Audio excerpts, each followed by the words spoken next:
Here we go. Another shiur that I gave on Shavuos that I'm going to give over now. This shiur is on Milchigs on Shavuos. Why on Shavuos do we eat Milchigs? The fascinating various reasons why we eat Milchigs on Shavuos. So the first reason is the Ramah. The Ramah says we eat Milchigs on Shavuos Zecher l'shtei alechem. Shtei alechem, what's that? So this makes sense. We know, like, for example, on Pesach, we do things Zecher l'Karban Pesach, Zecher l'Chagiga. So over here, we're gonna do Zecher l'Shtei alechem. Shtei alechem was a carbon that was done, avoida carbon that was done on Shavuos. So we wanna do something as a recognition, as a Zecher to that. That makes a lot of sense. Okay, but what does Milchigs have to do with Shtei alechem? Shtei alechem was parv. Shtei alechem wasn't milchik. So what sheiches? So there's a halacha that if you eat bread or challah with milchiks, you cannot continue eating the rest of that bread with fleishiks. So what you do is you start the meal with milchiks, then mid-meal you stop, and you have fleishiks. So now you need to bring out a new loaf of bread, a new challah. So therefore you're going to have one bread for your milchik section of the meal, one bread for your fleishik section of the meals. That equals two breads. Zecher l'shtei alechem. So you have two breads, zecher l'shtei alechem. Great. Now, the Chassam Sefer asked the obvious question, if the whole point is having shtei alechem, so just have shtei alechem. Have two loaves of bread. Two loaves of bread is a much greater zecher of shtei alechem than having milchiks. And you know, because I have milchiks, then I split the meal, start with milks, then I have fleishiks, I have one loaf here, one loaf there. Just have two loaves of bread. The Chassam Sefer answers, wait, we always have two loaves of bread. We have lechem mishnah by every meal. So if we just had two loaves of bread, it wouldn't be nicker, it wouldn't be recognizable that I'm doing this for the purposes of zecher l'shtei alechem. Therefore, what we do is we have this weird thing of starting with milchiks, then with fleishiks, in order that we can have two breads. We do something strange and weird. We split our meal, half milchiks, half fleishiks, in order that it will be recognizable I'm doing something strange, and that will be a zecher to the shtei alechem. Now, to be yoytz of the minhag, according to the Ramah, you have to be splitting a meal. It's not enough that I had milchiks tonight and fleishiks the next day. That's not zecher l'shtei alechem. It's not good enough that I had a piece of cheesecake for Kiddush and then I had a meal of fleishiks, because once again, that won't be zecher l'shtei alechem. That's only one loaf of bread. It only, lefi the Ramah's mahalach, you're only mekayim the minhag of milchiks and Shavuos if you split your meal. First part of the meal with bread, milchiks. Second part of the meal with bread, fleishiks. It's also to note, this minhag, this option of being mekayim minhag, is not an option if you're makbid on the Zohar. The Zohar says you cannot have meat and milk b'chad shaisa. You can't have meat and milk at the same time. Obviously, you can't have meat and milk at the same time.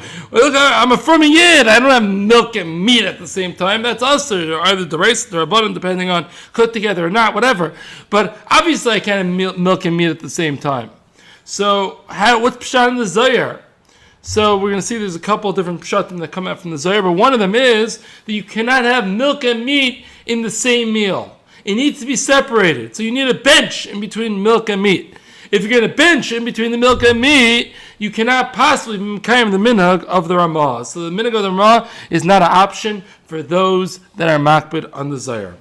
Reason number 2 for having milchiks, the Magen Avraham says, b'shem hazohar, that the 7 weeks of the Svira, counting up to Shavuos, are connected the Shiva Nikiyim, just like a woman needs Shiva Nikiyim to go from her state of Tumah to Tahara, so too Klal Yisrael needed Shiva Nikiyim, 7 weeks of being Naki, of being clean, I guess being tar, whatever, to get from our state of Tumah to our state of Tahara needed to receive the Torah. So Zak the Magen Avraham, when a woman is nursing, the dam in her body turns into milk. So as a zecher to that, we have milchigs on Shavuos. Now, it's a very, lofty Kabbalah, type of pshat. The issue with the pshat is that it seems very difficult to draw the connection between us eating milchigs to, the Shiva Nikiyim of a woman, which, by the way, there isn't dam during the Shiva Nikiyim, and the Shiva Nikiyim of a woman, which has connection to dam, and dam could turn into milk. And I'll add even a slight little point. The milk of a woman isn't even milchigs. And then because of that, we have milchigs.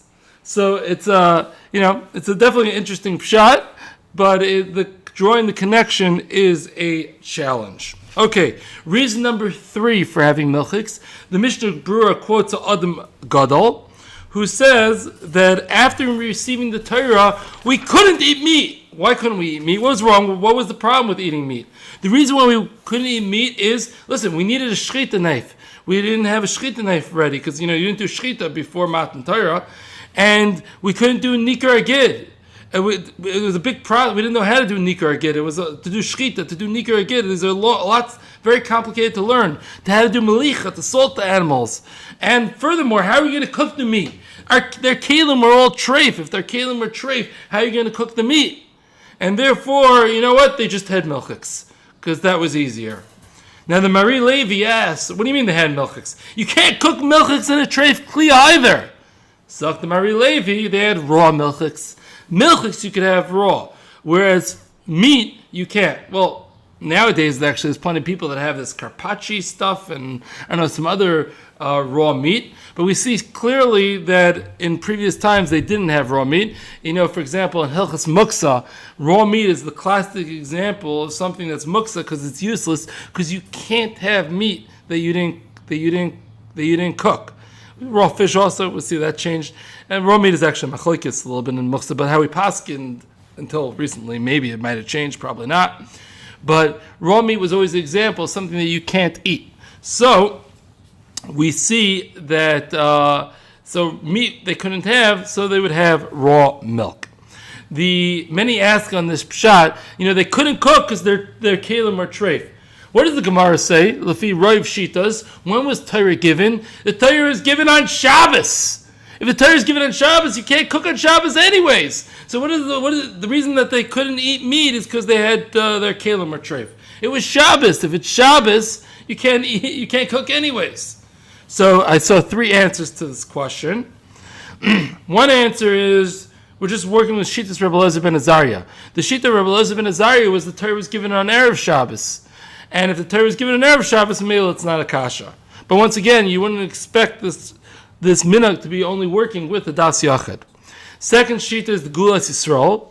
They say that we were already keeping Shabbos. There were certain things that we kept even before Matan Torah. So maybe Kiddush HaChodesh, there's what to discuss that was given. Rosh Chodesh, there's Milah and Shabbos. Certain things that we potentially were keeping before Matan Torah. So what's exactly on the list is a little debatable, but he says we were keeping Shabbos. So therefore we had already cooked the food before Shabbos. So all the meat that we cooked before Shabbos, well, we cooked meat, but it didn't have shchita. It wasn't kosher, the meat that we cooked. So therefore, came Matan Torah, we had to throw out all the meat that we had prepared for Shabbos. But the raw milchigs that you were able to eat. And another shot that I saw, Rav Avram Binikovsky, I don't know who that is. I never heard of him, but it's an interesting shot. He says that we didn't keep the D'Rabbanans yet. So, no, we would have been able to get food cooked on Shabbos. Either we would have had 2 people doing the ma'aseh cooking of one person. When you have 2 people doing something that should be done by one person, that's a shinai. And that shinai downgrades a malacha from D'Raisa to Rabbanon. And if we weren't yet mitzvah on those D'Rabbanans, if we didn't institute those D'Rabbanans yet, so Mamela, you could have 2 people cook together on Shabbos. Oh, but the kalim are treif, we don't have shchita, Mamela, you can't. Or, for example, you could tell a guy to cook. Telling a guy to cook a mir la'akim, that's a D'Rabbanan. And we would have been able to do that. Oh, but we don't have kosher meat, Mamela, you can't do it. Reason number 4 is the Kalbai. The Kalbai says that the reason why we have milchiks is because Torah is nimshal to chalav udvash. We say that Torah is like sweet, like milk and honey. This is actually a very nice pshat. It's not such a famous pshat. I mean, I think people have heard of it, but it's actually a very nice pshat. Torah is like milk and honey. The only question is, where's the honey? There are some that are known to have honey on Shavuos, but most aren't known to have honey. So the only question, if we're going with the kalbay, is where did the honey go? And by the way, I would note that when we say that the Torah is alluded to that it's like milk and honey, it's actually talking about goat's milk and date honey. However, I think we're not so makbid on that. I think we could still be yotze the inyan with cow's milk. It doesn't need to be goat's milk. And maybe even we could be yotze the idea of honey, if we're going to be makbid on honey, with regular bee honey as opposed to date honey. I'm not positive about that, but it seems like, we're just trying to get a concept. So it's not like a rigid halacha, it's more a general concept that we're trying to allude to something. So I think if we eat cow's milk and bee honey, we'll have the concept of alluded to milk and honey, even if it's not the same exact technical type that maybe the Torah was compared to. Reason number 5, this is a very geschmack one. The Gemara in Shabbos says that the Torah was forced upon us. Koifin aleim har kegigas. Hashem held the mountain over Klal Yisrael and says, if you accept the Torah, great. But if you do not accept the Torah, you're going to get buried here. If you don't accept the Torah, I'm going to drop the mountain on top of you, and you will be buried. So the Torah is given to us by force. Tosfos asked the famous, obvious question, what do you mean? Why did Hashem need to force Klal Yisrael to receive the Torah? Klal Yisrael said, Nasav and Ishma. Nasav and Ishma means we're accepting the Torah b'ratzain. We want to accept the Torah. So if we said that we want to accept the Torah, why did Hashem need to force us? Tosfos' answer is that we accepted Torah shebiksav willfully, but Hashem needed to force us to accept Torah she'bal peh. And we know, once again, there's perm time, we always talk about kimul v'kiblu, kimul masha kiblu kavar. When it came to perm time, then we accepted Torah she'bal peh bi'ahava, with not just out of force. So when we're in Shavuos time, so we haven't accepted Torah she'bal peh with b'ahava. We only accepted it with force. So the Chassam Sofer explains there's something unique about Basar V'chalav. What's unique about Basar V'chalav? What's unique is that we have Gezerah L'Gezerah. The amount of Durabbanans that are included in Basar V'chalav is kamat unprecedented. It's really midaraisa only usher to eat meat and milk that was cooked together. Durabbanan, we say even chicken and meat and milk that was cooked together. And furthermore, that's a gezerah. And further gezerah, not only can you have them cooked together, you can't have them even cold together. And not only can you not have them even cold together, you can't have them at the same table. And not only can you not have them at the same table, you have to actually wait 6 hours from eating that meat or chicken until you can eat milk. So we say gezerah, legezerah. Generally, we have a general klal. We only make a gezerah, legezerah. We only make a gezerah, we don't make a gezerah, legezerah. So we see this durabanan. This Torah she'bal peh comes along the Chassam Sofer and says, why do we have milchigs and fleishiks on Shavuos? We want to show Hashem those durabanans. We're going to take the farthest reaching durabanan, and we're going to keep that durabanan to show you that, don't worry, it's not that we're only interested in Torah shebiksav. We're super interested in Torah she'bal peh as well. So that's really a beautiful pshat. But I would note, if you're going to work with this pshat in the minhag of eating milchigs isn't good enough. You have to be eating milchigs and fleishiks to show the difference and the separation between the two. You have to have both to be mekayim the minhag. Okay, and now my favorite reason as to why we have milchigs on Shavuos. The Toras Chaim explains that we see this the midrashim that speak about it all the time, how the malachim didn't want the Torah given to Klal Yisrael. They said Klal Yisrael doesn't deserve the Torah. Look, they're just going to do Averas. You keep the Torah up here with us, the Malachim, and we won't ruin everything. We'll keep everything properly. You give the Torah down to the people, they're going to, you know what they're going to do with it. They're going to do all these Averas. They're not going to keep it properly. They're going to be mezalzel your Torah. Let it stay with us, the Malachim. So Zak the Sefer Torah Chaim. You know, we answer those Malachim with a shtach. What do we say to them?